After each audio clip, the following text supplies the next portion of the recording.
the Saints grind out a win against Minnesota in their stiff D? And speaking of D, can the Jags use theirs to upset the Steelers?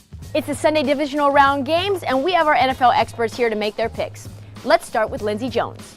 I don't think this is going to be a rematch of that game from earlier this season when the Jaguars were able to pick off Big Ben 5 times. I think the Steelers are going to be able to get revenge and advance to the AFC Championship game.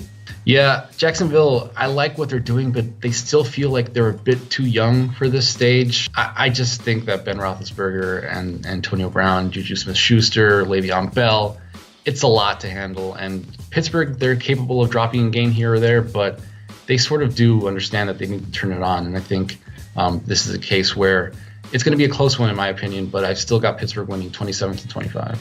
The Jaguars went into Pittsburgh in Week 5 and just embarrassed Ben Roethlisberger and the Steelers. And I give them a puncher's chance of being able to control the game again with their defense. We still don't know how effective Antonio Brown's going to be, even though the Steelers have a few other weapons. But I think Pittsburgh being this close to another AFC Championship game has the balance that will get it done, because I haven't even mentioned Jacksonville's offense, and there's a reason for that.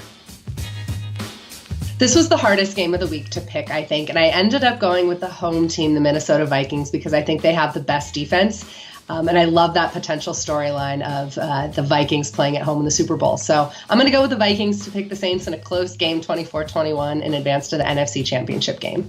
You talk about great defense against great offense, and usually, guess what? The defense usually wins these things. But I think I trust Drew Brees and the Saints offense a lot better than I trust the Minnesota Vikings offense. And Minnesota could very easily win this game, but I'm gonna roll with the Saints. Yeah, I almost feel like you have to throw that Week 1 game out the window, just because the New Orleans is a completely changed squad. Their running game is basically, that's their bread and butter. And then the Vikings, Case Keenum is playing really well for them, but that Minnesota defense, man, it's really talented, it's athletic, and I think the Carolina Panthers may have put a little blueprint out as to how you can slow down Mark Ingram and Alvin Kamara. Still, New Orleans is my Super Bowl pick, so I can't turn back on them now. I've got them winning 28-27, but I wouldn't be shocked at all if they drop this one. Thanks, guys. Stick with Sports Pulse, your heartbeat to what's trending in sports.